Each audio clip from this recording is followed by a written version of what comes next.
Go to Malawi now, where polls have largely closed after a day of voting in a crucial election that's seen as a two-horse race between the incumbent Lazarus Chakwera and his predecessor Peter Mutharika.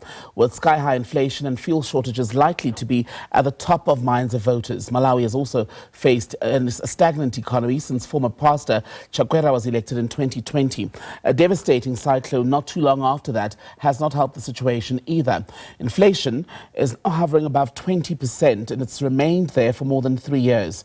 Corruption scandals have also contributed to the levels of disillusionment among the voting public. President Chakwera came to office accusing Mutharika's former government of rampant corruption. But his government's handling of cases has been criticized as selective and slow. Another 15 candidates, including another former president, Joyce Banda, are also on the ballot today. But analysts expect this to be, as I was saying, a two-horse race between the two elderly statesmen. Let's get the view now of someone who is actually in Malawi and joining us this evening on the program, Henry Chingaipe, political analyst from the Institute for Policy Research and Social Empowerment. Good to have your time, Henry. I understand you're at one of the election centers there. Give us a sense of how voting day has gone and where we are in the process now. Well, thank you very much for having me. I am indeed today serving in what we are calling the election situation room. We are monitoring the election across the country. We're receiving reports from our stationed and roving monitors who are sending data and information to the election situation room. We're analyzing that and pushing things that require immediate resolution to the intervention desk and others to those that need to take appropriate action. The voting day commenced at 6 a.m. today. By 7 or by 8, about 79% of centers had opened on time, and things seem to be proceeding very well. There were a few delays in a few places, either because technology for identifying voters were not working very well, or because some material was missing and so on. But those were very few. So by and large, it started on time. It has proceeded reasonably well, although there have been incidents in a few places related to voter identification and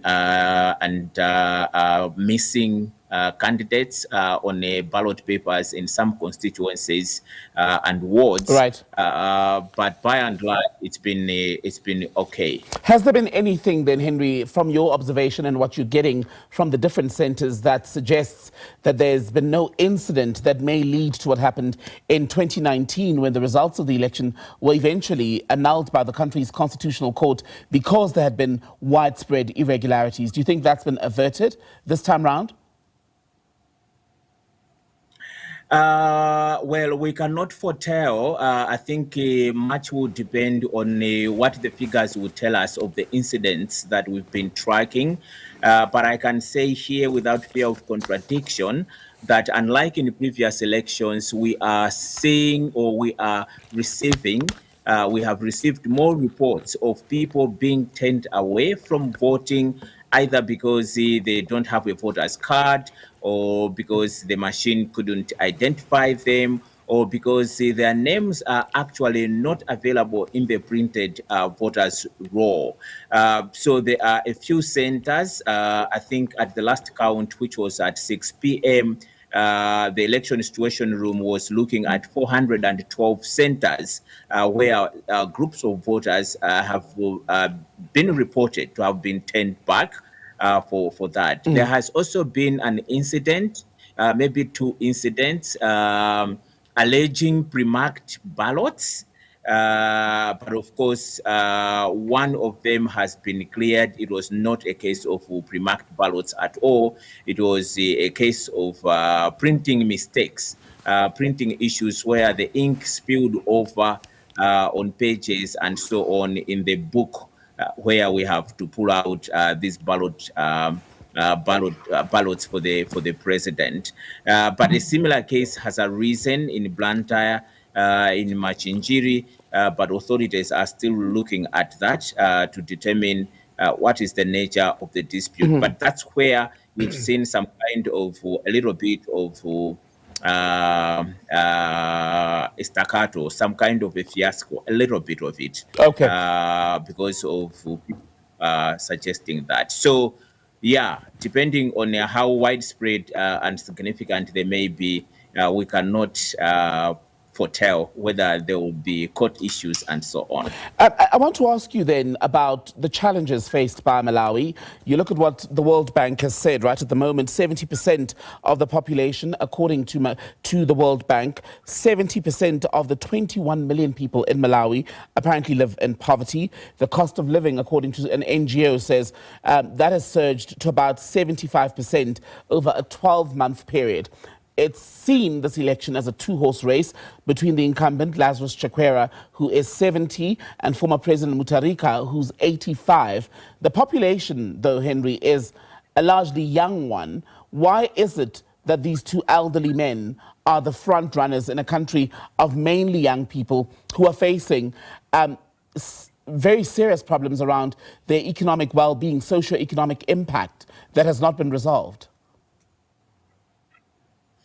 Well, that's a quite soul-searching question. It is true that the demographics show that the population is quite young. But when it comes to the political system, we run a system that is largely driven by political parties. So we need to look at the party system and the practices in political parties.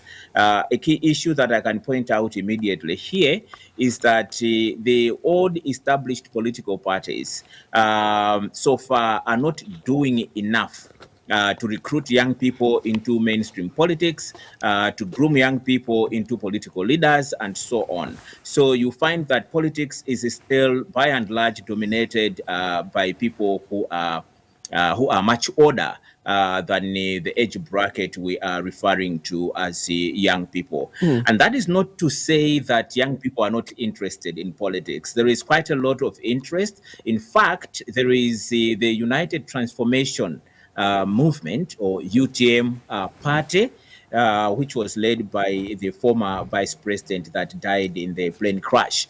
This party still attracts a lot of young people in urban areas, but also even in the rural areas, and they have a kind of progressive ideas that speak to that constituency.